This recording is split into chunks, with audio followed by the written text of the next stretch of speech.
Arlan mendudukkan Maisha di kursi. Setelah itu, dia sendiri memilih berjongkok di hadapan sang istri dan menggenggam tangannya. Arlan menatap ke dalam manik coklat Maisha. Ada rasa berbeda yang dirasakannya setiap kali menatap atau bersentuhan kulit dengan Maisha. Sebuah sentuhan yang rasa-rasanya tidak asing dan terasa hangat juga nyaman.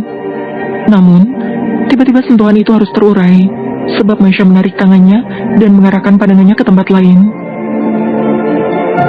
Aku minta maaf untuk kejadian semalam dan hari ini. Aku benar-benar merasa bersalah sama kamu. Ucapnya penuh sesal. Ingin sekali Arlan mengusap ujung mata Maisha yang basah. Tetapi tentunya ia tidak akan berani melakukannya. Kesalahan yang ia lakukan membuatnya merasa tak pantas di hadapan Maisha.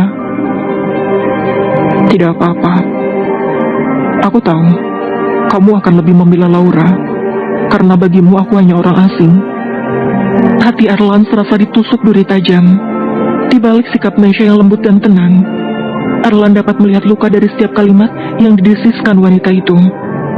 Diakui oleh Arlan bahwa saat ini Maisha memang tidak lebih dari orang asing di matanya. Tetapi entah mengapa, orang asing ini seperti memiliki magnet yang terus menariknya. Bahkan diamnya Maisha pun mampu membuatnya penasaran. Aku akan bicara dengan Laura. Dia sudah keterlaluan menuduh kamu, padahal dia sendiri yang berbuat. Arlan seketika bangkit dari posisi berjongkoknya. Ia memindahkan rekaman CCTV tersebut ke ponsel, kemudian melangkahkan kaki menuju kamar. Begitu masuk, ia harus disuguhkan dengan pemandangan yang membuatnya geleng-geleng kepala. Bagainya tanpa dosa, Laura sedang duduk bersandar di sofa dan dilayani bak seorang ratu. Di sisi kanan ada Bi Wiwin yang sedang memotong kuku tangan, dan di Ada sebelah kiri Yanti yang sedang memecahkan. Belanja dagangan budget pas-pasan, mau buka usaha modal masih kurang. Arlan Ini ada pundi, limit tinggi bunga rendah, pakai ada pundi dana ia aman mengambil lancar. rumah tangganya secara bergantian. Tagihan numpuk tapi belum gajian, pengen liburan tapi dompet. Baik Den, Bi Wiwin dan Yanti langsung berdiri dan keluar kamar. Sementara Laura masih betah dalam posisinya. Sekilas ia menatap suaminya yang datang dengan wajah datar. Dari sana Laura bisa melihat kemarahan yang tertahan. Sudut bibirnya kat membentuk senyuman tipis. Ia menebak bahwa Arlan baru saja bertengkar hebat dengan Maisha. Kamu sudah bicara dengan Mbak Maisha, Mas? Tanyanya, lalu meraih potongan buah yang tersedia di meja. Sudah. Laura yang belum sadar situasi kembali menatap suaminya. Baguslah, biar Mbak Maisha sadar kalau aku juga istri kamu. Aku tidak mau diperlakukan seperti ini hanya karena aku istri kedua. Tega-teganya Mbak Maisha memasukkan bubuk cabai ke makanan aku. Arlan masih diam, seolah memberi Laura kesempatan untuk berbicara. Padahal dia tahu aku sedang hamil. Apa jangan-jangan dia memang sengaja mau mengusir aku secara halus dari rumah ini? Lirih wanita itu seakan benar-benar terluka. Kedua tangan Arlan terkepal di balik punggung. Ia berdecih dalam hati. Bukannya simpati, setiap kata yang terlontar dari mulut Laura malah membuat amarahnya semakin memuncak. Kamu yakin Maisha yang memasukkan bubuk cabai ke makanan kamu? Lalu siapa lagi, Mas? Bi Wiwin tidak mungkin seberani itu terhadap istri majikannya, kan? Hanya Mbak Maisha yang akan berani melakukan itu, ucap Laura. Jadi, apa keputusan kamu sekarang? Pilih aku atau Mbak Maisha? Selama beberapa saat Arlan terdiam. Hal itu membuat Laura bangkit dan berdiri tepat di hadapan tubuh jangkung suaminya itu. Kenapa kamu diam saja? Aku mau tahu apa keputusan kamu. Arlan menyeringnya tipis, yang sialnya malah terlihat menyeramkan. Manik hitam yang terbungkus oleh sorot tajam itu berhasil membuat Laura meremang. Keduanya diam dalam kebisuan yang menegangkan. Kamu mau tahu apa keputusanku? Tatapan Arlan mengarah pada koper milik Laura yang masih ada di tempat tidur dengan beberapa lembar pakaian yang terburai. Lelaki itu lantas menuju lemari dan mengeluarkan seluruh pakaian Laura yang tersisa. Laura diam saja saat Arlan mendesakkan lembar demi lembar pakaian ke dalam koper. Ia mulai tak mengerti ada apa dengan suaminya. Laura mendekati Arlan dan berusaha mencegah, tetapi lelaki itu malah menepis tangannya dengan kasar. Kenapa kamu mengeluarkan semua pakaianku dan memasukkan ke koper? Untuk pulang ke rumah. Rasa manik Laura membulat saat itu juga. Pulang ke rumah lama adalah hal yang tidak pernah ada dalam rencananya. Ia suka rumah di mana ia berada sekarang. Rumah ini memanjakannya dengan kemewahan yang tak didapatkannya di rumah lama. Dan mengemasi barang-barang tadi hanyalah gertakan Laura semata untuk mengikuti Arlan. Pulang, Laura hampir tak percaya. Seharusnya kamu meminta Mbak Maisha yang keluar dari rumah ini, Mas. Tapi kenapa malah kita yang harus pergi dari sini? Bukan kita, tapi kamu. Laura hampir tak percaya mendengar kalimat menyakitkan itu terlontar begitu saja dari mulut Arlan. Padahal selama ini Arlan hampir tidak pernah membentaknya. Dia selalu mengikuti apapun keinginan Laura dan jarang membantah. Hal itu menciptakan genangan cairan bening pada kedua bola mata Laura. Apa maksud kamu, Mas? Tanya Laura hendak memastikan.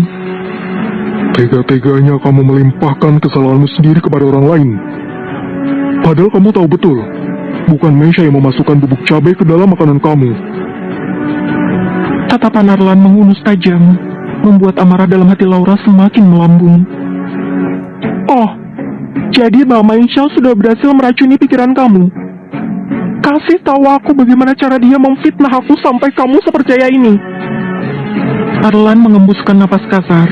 Sebisa mungkin ia menahan amarah agar tak sampai menjatuhkan tangan ke pipi wanita di hadapannya. Kamu mau tahu bagaimana Maisha meyakinkan aku? Lihat saja ini. Arlan menyerahkan ponsel miliknya ke tangan Laura dengan kasar. Laura gelagapan menatap tayangan di layar ponsel. Spontan saja wajahnya yang tadi merah karena dipenuhi amarah itu berubah pucat seketika. Rekaman CCTV di ponsel Arlan menunjukkan dirinya tengah mengendap-endap datang ke ruang makan dan menambahkan sesuatu ke dalam makanan. Sekarang kamu punya penjelasan apa untuk rekaman CCTV ini? Cecar Arlan. Tubuh Laura menegang. Kepalanya tertunduk dengan wajah semakin pucat. Lidahnya yang tadi begitu lantang memaki mendadak terasa kaku. Bagaimana mungkin ia tidak menyadari adanya kamera pengintai di rumah itu? Padahal ia mengira cara tadi sudah cukup bisa untuk menyingkirkan Maisha. Kepercayaan dirinya yang tinggi bak gedung Burj Khalifa itu mendadak runtuh oleh rasa malu. Jawab! Jawab! Bentakan Arlan menggema di udara membuat tubuh Laura tersentak. Pikiran wanita itu sedang melayang demi mencari sebuah cara agar bisa terhindar dari keadaan ini. Semua short drama hits. Nonton episode 1 sampai tamat. Gratis total. Yuk, buruan download Melolo sekarang juga. Lagi untuk sekedar mengangkat kepala dan menatap Arlan. Terlebih setelah melihat kemarahan yang begitu nyata dalam setiap kata yang terucap dari bibir laki-laki itu. Kamu tahu, Laura, sudah 2 kali aku membentak Maisha untuk sesuatu yang tidak dia lakukan. Kemarin kamu menuduh dia memberi kamu minuman yang membuat kamu sakit perut. Dan hari ini, kamu tega menuduh dia memasukkan bubuk cabai ke makananmu. Apa sebenarnya maksud dan tujuan kamu melakukan semua ini? Semakin gemetar saja tubuh Laura dibuatnya. Jika ini tidak segera diakhiri, bisa-bisa dirinya yang akan kalah dan terusir. Sementara Maisha akan memiliki Arlan seorang diri. Tidak, Laura tidak akan pernah rela jika itu terjadi. Aku melakukan semua ini karena aku merasa kamu akan meninggalkanku kalau sudah mengingat masa lalumu. Pekik Laura dengan air mata berurai. Hanya karena itu, Arlan berdecak kesal sembari menggelengkan kepala tak percaya. kelakuan kamu ini yang membuatku tidak tahan. Kamu tega sama aku, Mas. Ingat, aku sedang hamil anak kamu. Tanpa banyak kata, Laura mendorong dada Arlan, kemudian berlari keluar kamar menuju balkon. Di sana ia memanjat dan hanya berpegang pada pagar pembatas. Arlan yang mengikuti dari belakang cukup terkejut dengan aksi nekat wanita itu. Apa yang kamu lakukan, Laura? Aku lebih baik mati daripada kamu meninggalkan aku, Mas. Laura menjerit sambil terisak-isak. Keributan itu mengejutkan seluruh penghuni rumah. Maisha baru saja akan keluar kamar untuk berangkat ke rumah sakit tempatnya bekerja saat mendengar suara teriakan Laura dari arah balkon. Wiwin dan Yanti juga datang dari lantai bawah. Keduanya menatap bingung. Ada apa itu, Non? Tanya Wiwin Saya juga tidak tahu, Bi. Ketiganya berbondong-bondong menuju balkon. Jika Bi Wiwin dan Yanti sangat terkejut melihat Laura sedang melakukan percobaan bunuh diri, maka berbeda halnya dengan Meisha yang justru terlihat santai. Wanita itu hanya menatap tanpa ekspresi, seolah Laura dianggap hanyalah anak kecil yang sedang merajuk minta permen. Di sana terlihat Arlan yang sedang kesulitan membujuk Laura. Laura, tolong turun. Ini bukan cara yang baik untuk menyelesaikan masalah. Tidak, Mas, aku tidak mau turun. Bagi Laura semakin menggila. Ia melirik Meisha yang baru datang dari dalam rumah. Tindakan kamu ini tidak hanya membahayakan dirimu saja, tapi juga anak dalam kandungan kamu, Laura. Aku tidak peduli, Jangan bertindak gila. sambar Arlan. Aku seperti ini karena kamu lebih memilih Mbak Maisha dan mengusirku dari sini. Coba pikir, Mas, apa lebihnya Mbak Maisha dibanding aku? Aku jauh lebih cantik, menarik, dan lebih muda. Arlan melirik Maisha yang berdiri tak jauh darinya. Aku tidak bisa memilih salah satu di antara kalian. Ini juga sulit bagiku, Laura. Arlan melembutkan suara. Tapi aku ingin kamu memilih salah satu di antara kami. Laura melepaskan satu pegangan tangannya yang membuat Bi Wiwin dan Yanti ikut menjerit ketakutan. Sementara Arlan masih terpaku di tempat dan tak tahu harus berbuat apa. Ia tahu senekat apa Laura. Ia bisa saja melompat jika Arlan sampai salah langkah sedikit saja. Masih dengan sikap tenang, Meisha menatap suaminya, kemudian menatap Laura yang masih menggantungkan tubuhnya di balkon. Kalau kamu mau bunuh diri, silakan lompat. Kasihan Mas Arlan punya istri bebal dan egois seperti kamu. Ucapan Meisha membuat sepasang mata Laura melotot murka. Bersambung.